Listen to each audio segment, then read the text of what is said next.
Patron, je veux mon salaire. Je ne veux plus continuer à travailler dans cette pisciculture. Pierre, qu'est-ce qui t'arrive? Tu travailles avec moi depuis plus de 30 ans, pourquoi partir maintenant? J'ai retenu mes mots longtemps, puis j'ai fini par dire, patron, je veux prendre ma retraite. 30 ans sur cette ferme d'élevage, et en me retournant, je vois que je n'ai rien. Et vous? Vous changez de voiture chaque année, votre maison devient de plus en plus grande, et moi? Je ne peux même pas m'acheter une moto correcte, je loue encore. Je suis vieux, il faut que je trouve une autre voie.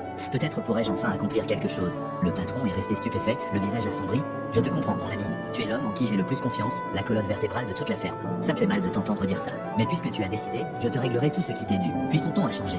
Mais je t'en prie, une dernière fois, ma femme et moi partons en voyage en Angleterre et nous reviendrons dans quelques mois pour la saison de pêche. Peux-tu tenir pour moi ce dernier cycle d'empoisonnement? Ensuite, tu pourras partir à la retraite l'esprit tranquille. Peux-tu me rendre ce service? J'ai hoché la tête. D'accord, patron. À votre retour, je prendrai définitivement ma retraite. Le patron a glissé une carte dans ma main.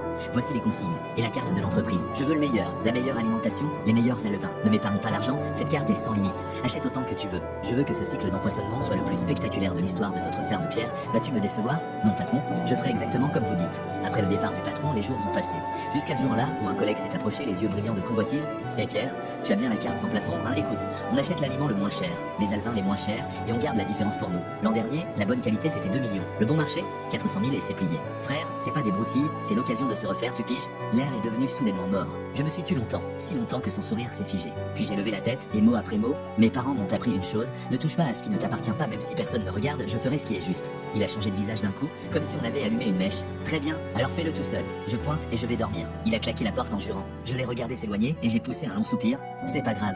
Faire ce qui est juste, rester fidèle à soi-même. Mais je ne savais pas, cette petite obstination allait renverser ma vie. Tu veux savoir ce qui s'est passé au retour du patron? Écris, deuxième partie, en commentaire.